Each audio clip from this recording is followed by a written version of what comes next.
President Trump and Ukrainian President Volodymyr Zelensky sat down and took questions. This, again, is just from moments ago. Here it is.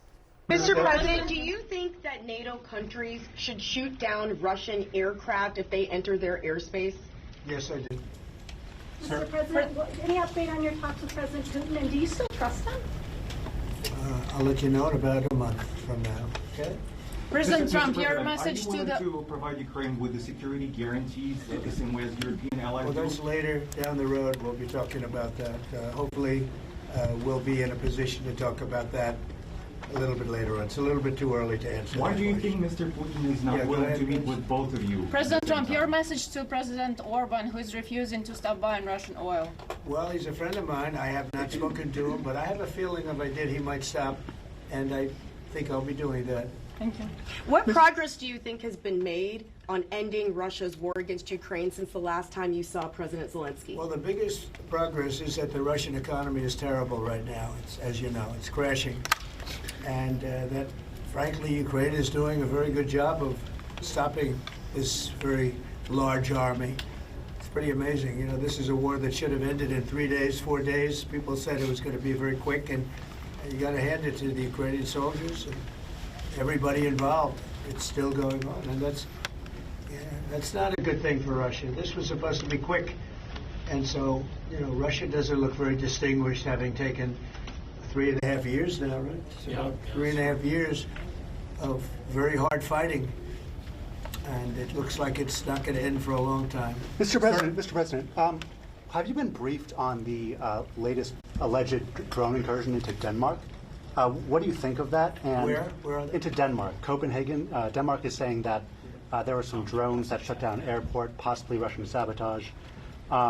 What's your response to that? Will the U.S. have a material Well, I response have to that? no response until I find out exactly what happened. I know about it, but they don't know what happened. But we're going to find out very soon. Sir. Would you back up NATO allies? You said that you thought that they should shoot down the Russian aircraft. Would you back them up? Would the United States help them out in some way? Depends on the circumstance, but, you know, we're very strong toward NATO. NATO has stepped up. You know, when they went from 2% to 5%, that was great unity. Trillions of dollars is being pumped in, and they're paying us for the weapons that we send. But that was a big day. Nobody thought a thing like that could happen.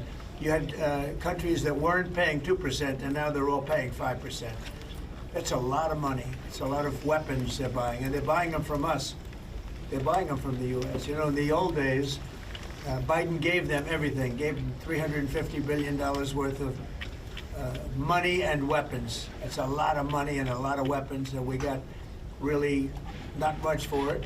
We gave the money to Ukraine to fight, and they've proven they're very brave. I mean, look, they're fighting, and this is a war going on 3.5 years, and people thought it would be over quickly because Russia's a big military power, and Ukraine, I tell you, they are good fighters.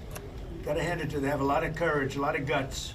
Thank you very much, everybody. Thank you, guys. Thank you. Thank you. All right, some really interesting news there. President Trump was asked if he thinks that NATO countries should shoot down Russian jets if they're in NATO airspace. Quote, "Yes, I do," he said. All the more newsworthy because this morning, Secretary of State Marco Rubio indicated the United States would not shoot down Russian jets that enter NATO airspace, but said the alliance would continue to intercept them. So just really interesting topic that has been discussed today, and that's the word from the president. He was asked, does he trust Vladimir Putin? He said, I'll know in a month from now. That's frequently punts a month, a couple weeks. And he was asked if he would pressure Viktor Orban to stop using Russian oil after he came down so hard on European countries for not reducing their reliance on Russian energy. Actually, a lot of them really have, but some countries in Europe that have not have close personal relationships with President Trump. And that was a very pointed question to point that out. I want to bring in former Defense Secretary under President Obama, Leon Panetta. Secretary, what did you think about what you heard there, specifically about the shooting down of Russian jets, considering we've seen some of these incursions here recently? Well, you know, it's it's the way the president talks, and usually goes ahead and says shoot him down without thinking about all of the consequences. I would prefer that the president would make clear to Zelensky and make clear to our NATO allies that what we really need to do is to form an air defense system over Ukraine and the other European countries that basically protects them from those kinds of incursions. I think that would be the right way to go.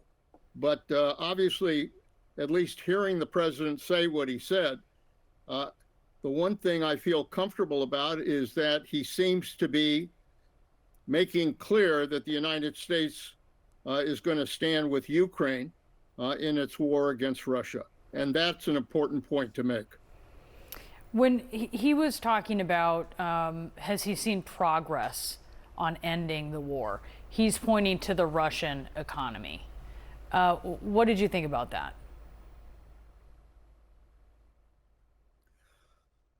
Well, the reality is the Russian economy is falling apart as a result of Russia's efforts to continue this war. Everybody knows that. And it makes a great deal of sense right now, very frankly, for the president to stand up and push for additional sanctions against Russia. This would be the appropriate time to do that because Russia is hurting with regards to its economy. The president recognizes that. To some extent, he may be bobbing and weaving in hope that the Russian economy will collapse without having to push him. But the reality is that it would be important right now for the president to do two things: to move forward with additional sanctions, to make clear that we're going to continue to put pressure on Putin to basically either agree to a ceasefire or negotiations. And secondly, I think it would be really important for the United States to provide the weapons necessary in order for Ukraine to be able to defend itself. We established an Iron Dome for Israel. It's effective over 90% in terms of knocking down drones and missiles. We ought to do the same thing for Ukraine right now and give them the kind of defense system that would stop these constant incursions by drones and missiles from Russia.